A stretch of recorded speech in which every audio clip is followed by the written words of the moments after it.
Karan made his directorial debut with Kuch Kuch Hota Hai, which went on to become a blockbuster. Thanks, Millie. Hello, everyone. I think in my entire journalistic career, I have interviewed Karan Johar more often than anybody else, and I'm not just talking about film stars. And he's probably one of my two favorite people in the film industry interview. I don't think it's difficult to guess who the second person is. When the opportunity to do this book came up, I was absolutely delighted. So I used to meet Karan for these very long, intense interview sessions. And, you know, they were, I think, quite emotionally draining for him. They were exhausting. But he never flinched. And I was so terrified of losing my recordings because Karan was so busy and getting time from him was not easy. I used to make multiple backups so that if this, for some reason, you know, went off, then I would have another one. And if that went off, I would have another one. So I think I have about 5 Karan recordings all over my house of every interview I ever did. When I was finally transcribing and putting the book into shape, I was very careful, and I really wanted Karan's voice to come through. His voice, which is a very warm, conversational, inviting, sensitive, very beautiful voice, and I did not want it to be, because he's not like that, like some big celebrity on a high perch, you know, telling everybody about his glorious life. It was not like that. It was almost like he was confiding in his readers. And it's not easy, you know, to do that, to bare your heart and soul. But I think Karan did it so beautifully that when you read the book, you'll know what I mean.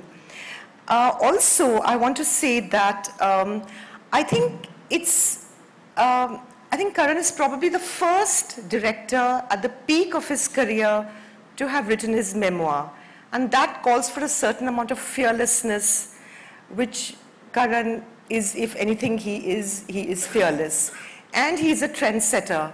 So I'm sure whether, you know, it was earlier, if you look, whether he was doing his coffee show, whether it was, you know, being a judge on reality TV, whether it was anything, he's done what he wanted to do. And he's done this book, and I am quite sure we're going to see more books coming out, because Karan is always the first to set the trend. It has been an absolute privilege being part of his journey with him while writing the book. And all I want to say is, when you read the book, you'll know kuch kuch hoga, zarur hoga.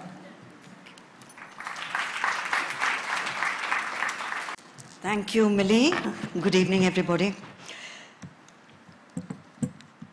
When I was given the opportunity to create an imprint of my own, it was really an unprecedented honor, and I felt all my years as a writer somehow came together at that moment, because there's so much trust that is invested in someone who's given that responsibility.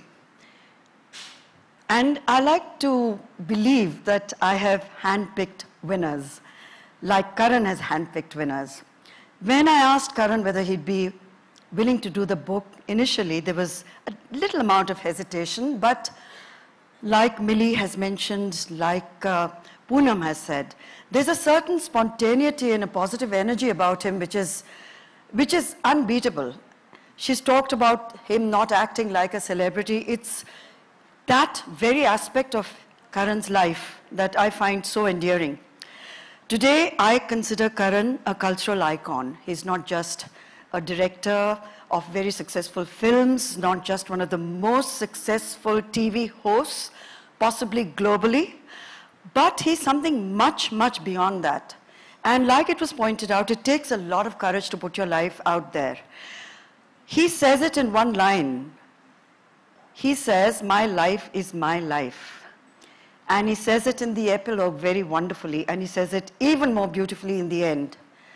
That finally he's broken through whatever those inhibitions and barriers were that stopped him from speaking his mind. He's ready to share his life, warts and all. When Poonam started on the book, and we all were so excited about it, Millie and I talked about it at length, and we said, what should the content be? What should the tone be?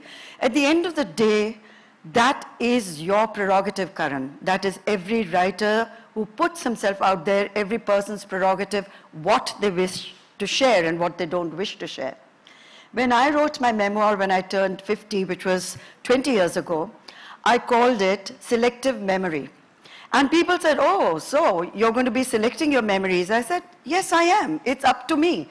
What I want to put out there in the public domain is entirely my call, and only I can make it.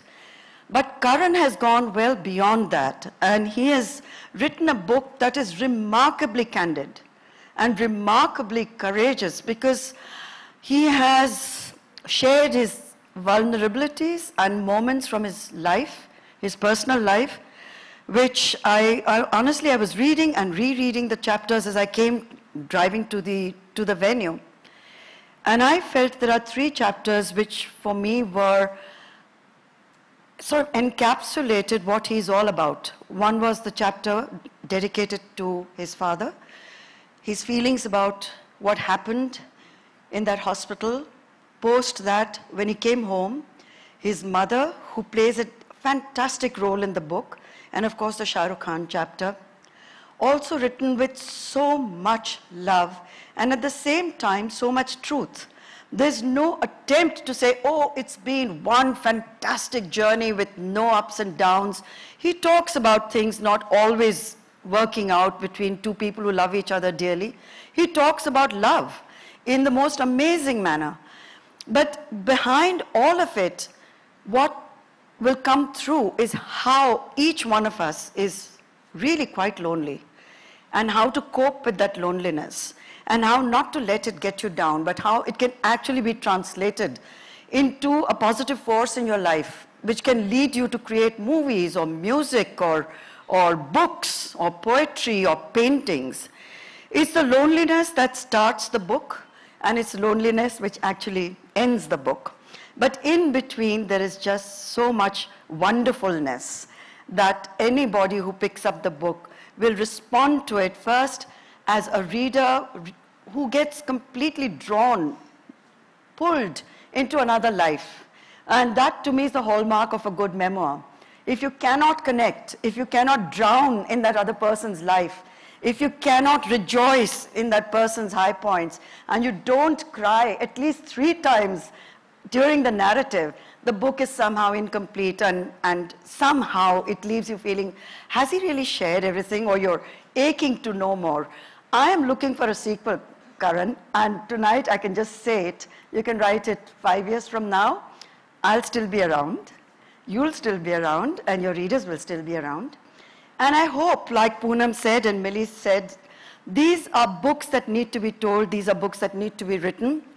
These are our young heroes and great inspirations and icons of modern India. When they narrate their stories, and they do it without filters, and they do it with such style and panache, and at the same time with so much humanity, that book travels. That book travels not just for the next year.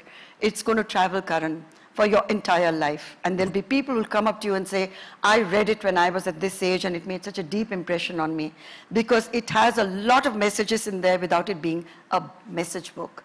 And I'm so proud of it, and I'm so proud that we had the chance to work together. With that, I believe we're going to be in conversation. Are we not, Millie? Thank you, Millie. Thank you, Poonam. Thank you, Team Penguin. Thank you, Shah Rukh. Thank you all. It's a book that I hope, and I'm looking at someone sitting right there who I want to write the next book. She's still shying away from addressing it, but I know I'm going to get it out of her. She says she's too young to write it. I said there is no such thing. You can write your first book at 23, and it will still be amazing, because there are millions of young 23-year-olds out there, or even 63-year-olds, who would want to read your story, Alia. Just do it.